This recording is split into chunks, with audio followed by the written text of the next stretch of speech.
সুস্থ শ্বাসের দাবিতে জমায়েত দিল্লিতে, লাঠিচার্জ পুলিশের। দীপাবলির পর থেকেই দিল্লির বাতাসে গুণগত মান ক্রমশ খারাপ হচ্ছে। দিনভর সূর্যের দেখা নেই, দৃশ্যমানতাও অনেকটাই কম।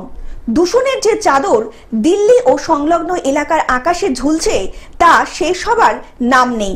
ফলে দিল্লি ও সংলগ্ন এলাকার ৩৯টি পর্যবেক্ষণ কেন্দ্রের মধ্যে ২৯টির বাতাসের গুণগত সূচক ৪০০-র ওপরে ইতিমধ্যেই উঠে গিয়েছে। কেন্দ্রীয় দূষণ নিয়ন্ত্রণ পর্ষদ জানায়, সার্বিকভাবে রাজধানীর AQI ৩৮৯। আর এর ফলেই রবিবার সমাজ মাধ্যমের ডাকে বহু মানুষ জড়ো হলেন ইন্ডিয়া গেটের সামনে। মুখে মাস্ক, হাতে প্ল্যাকার্ড এবং আই মিস ব্রিদিং স্লোগান। সেই দলে বাবা মায়ের সাথে হাত ধরে এসেছিল ছোটরাও। সুস্থ ও শ্বাস নেওয়ার অধিকারের দাবিতে জানাতে এসে জুটল পুলিশের লাঠি।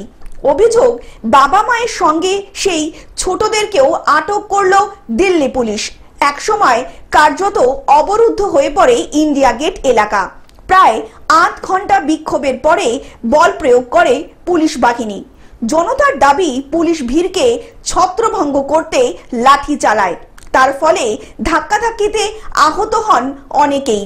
তাই সেখানকার অনাকাঙ্ক্ষিত ভিড়কে সরাতে বল প্রয়োগ করা হচ্ছে বলে জানানো হয়েছে পুলিশের তরফ থেকে। অন্যদিকে নিয়ন্ত্রণে ব্যর্থ বিজেপি রেখা গুপ্ত সরকারকে দোষে আপের অভিযোগে সত্যিকারের দূষণ পরীক্ষা করতে হলে বর্তমান সূচকের দ্বিগুণ পরিমাণ আসবে। অর্থাৎ সরকার দূষণ সামলাতে কোনো পদক্ষেপই করছে না। অন্যদিকে বিজেপির পাল্টা দাবি, রবিবারের আন্দোলনের পেছনে বিরোধী আপ বামগুলির দল ইতিমধ্যেই সক্রিয় ছিল বলে জানালেন তিনি।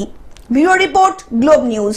এখন থেকে গ্লোব টিভি দেখুন আপনার স্মার্টফোনেও। গুগল প্লে স্টোর অথবা অ্যাপল স্টোর থেকে ডাউনলোড করুন গ্লোব টিভি লাইভ অ্যাপ। এছাড়া জিও টিভি অ্যাপ থেকে দেখুন গ্লোব টিভি লাইভ।